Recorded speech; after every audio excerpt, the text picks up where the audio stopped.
Hello guys, welcome back to my channel. So আজ চলে গেছিলাম একটু হাতিবাগান ঘুরতে। দেখতেই পাচ্ছ, সদল বলে বেরিয়ে গেছিলাম গাড়িতে করে হাতিবাগান ঘুরতে।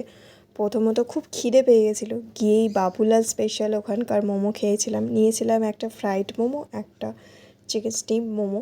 তো মোমোগুলো তো অসাধারণ ছিল খেতে, খুব সুন্দরই ছিল, মানে সুন্দর বললেও কম হবে। না না, একটুও বাড়িয়ে বলছি না কিন্তু।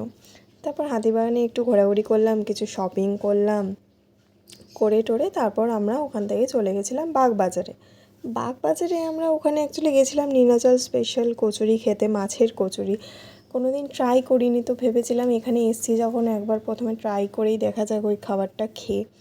তো দেখতে পাচ্ছ, দুটো মাছের কচুরি নিয়েছিলাম, গরম গরম একেবারে ভেজে দিয়েছিল, ভর্তি পুর ছিল। আমার তো খেয়ে খুব ভালো লেগেছিলো। হ্যাঁ, তবে একটু মিষ্টি মিষ্টি ছিল, কিন্তু খেতে খুব টেস্টি ছিল, ভালোই লেগেছিলো। তারপর ওখানকার স্পেশাল নিলাম একটা ফিশ ফ্রাই। ফিশ ফ্রাইটা খেতেও অসাধারণ ছিল, মানে তোমরা দেখতেই পাচ্ছ যে এতটা ভর্তি মাছ দেওয়া ছিল ফিশ ফ্রাইটা। এক্স্যাক্টলি কতটা দাম ছিল সেটা মনে নেই, কিন্তু খেতে অসাধারণ সুস্বাদু ছিল।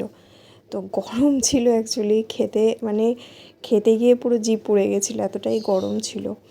তো খেলাম দিলাম, তারপর আমার ছেলে ওখানে বসে ফ্রুটি খাচ্ছে, বায়না করছে। সে তো আমাদেরকে খেতে দেখে তার বায়না, এটা দাও সেটা দাও, তো একটা ফ্রুটি ধরিয়ে দিয়েছিলাম। তারপর চুপ ছিল, খেলা করছিল। তারপর আবার চলে আসলাম হাতিবাগানে। ওখান দিয়ে আমরা গাড়ি করব বাড়ি যাব বলে। তো হাঁটতে হাঁটতে আমার ছেলেটা বেচারি ঘুমিয়েই পড়েছে, এতটা ক্লান্ত হয়ে পড়েছে। তারপরে এই যে আমরাও বাড়ি যাচ্ছি, বাড়ি যাবার জন্য একেবারে আমরাও হাঁপিয়ে উঠেছিলাম, আর পেরিয়ে উঠছিলাম না, সারাদিন ঘুরে গেলে। চলো টাটা।